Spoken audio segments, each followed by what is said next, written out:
En el ejercicio 1, primero, determinamos por extensión cada uno de los conjuntos. Y determinamos la verdad o falsedad de los apartados. El apartado A es verdadero. El apartado B es verdadero. El apartado C es verdadero. El apartado D es falso. El apartado E es falso. El apartado F es verdadero. El apartado G es falso. El apartado H es falso.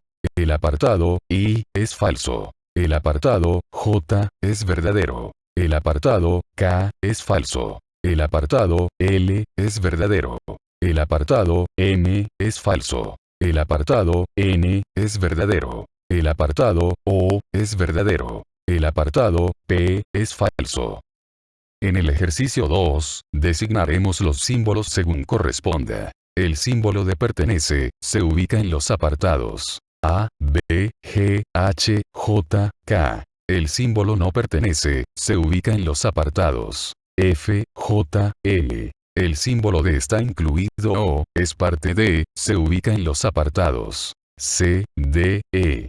En el ejercicio 3, en el conjunto A, elegimos una ecuación y en el conjunto B, un número. Igualando ambas expresiones resolvemos la ecuación. Luego, igualamos las expresiones que quedan, y resolvemos. Con los valores encontrados, los reemplazamos en los valores solicitados y encontramos 4 números diferentes.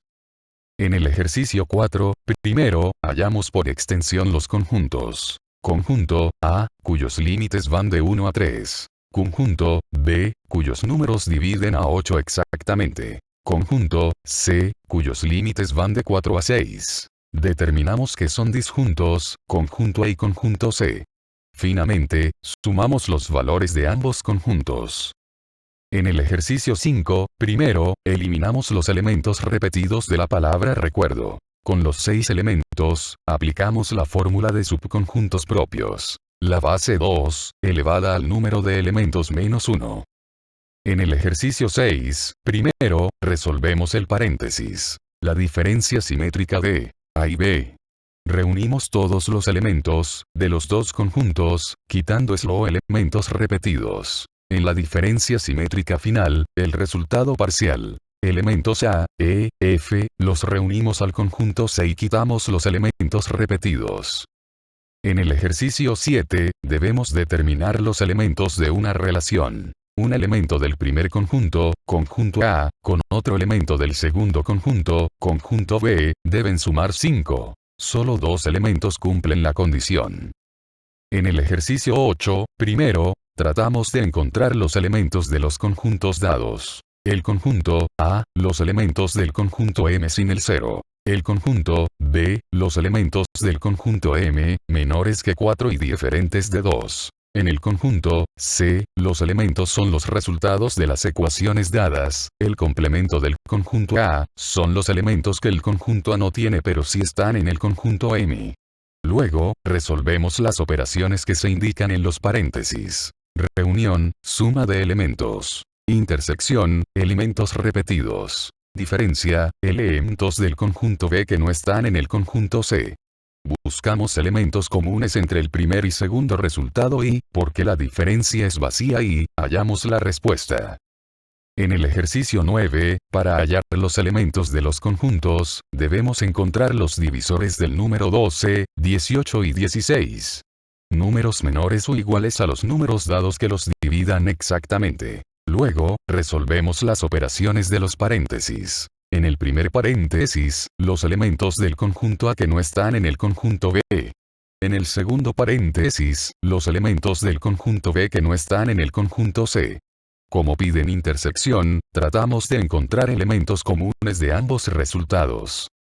En el ejercicio 10, dado que hay un conjunto, los elementos de las relaciones están en el mismo conjunto. En la relación 1, 2 elementos del conjunto A que sumen 5. En la relación 2, 2 elementos del conjunto A cuya suma sea menor o igual que 4. Luego, hallamos los dominios o los primeros elementos de ambos conjuntos. Finalmente, se hallan los elementos comunes de ambos dominios. En el ejercicio 11, un elemento de la primera relación se compara con otro elemento de la segunda relación. Quitando los elementos comunes resulta un tercer par ordenado cuyos elementos son los extremos de los anteriores. Luego, su dominio, los primeros elementos de los paréntesis, se intersectan con su rango, los segundos elementos de los paréntesis. Dichos elementos repetidos son la respuesta. En el ejercicio 12, debemos encontrar pares ordenados en el que un elemento del conjunto A es un divisor de un elemento del conjunto B. Y obtenemos 5 pares ordenados. En el ejercicio 13, desarrollamos la fórmula del conjunto A que debe ser menor de 500, solo los 4 primeros lo cumplen. Luego, desarrollamos la fórmula del conjunto B, cuadrados menores que 100, con números diferentes del conjunto A. Solo 5 números cumplen la condición. Finalmente, sumamos ambos cardinales. En el ejercicio 14, si los conjuntos son unitarios e iguales, significa que todos los elementos son iguales. Elegimos ecuaciones con menos variables, elegimos 2 ecuaciones que tienen la variable C y hallamos su valor. Una vez encontrado el valor de los dos conjuntos, igualamos todas las ecuaciones, con el número 7 y hallamos todos los valores. Finalmente, nos piden la suma de sus valores y damos la solución. En el ejercicio 15, debemos resolver 2 ecuaciones en los dos conjuntos para encontrar sus elementos. En la primera y segunda ecuación, buscamos 2 valores que sumen el segundo y que al mismo tiempo su producto sea el tercer término. Encontrados sus valores, realizamos la operación, todos sus elementos menos los repetidos. En el ejercicio 16, primero resolvemos las potencias planteadas en base 2. Descomponemos los números en función de 2. Graficamos la intersección, al medio y los otros elementos de los otros conjuntos, van restados de la intersección. La suma de los elementos del gráfico, nos da la reunión. Y realizamos la potencia.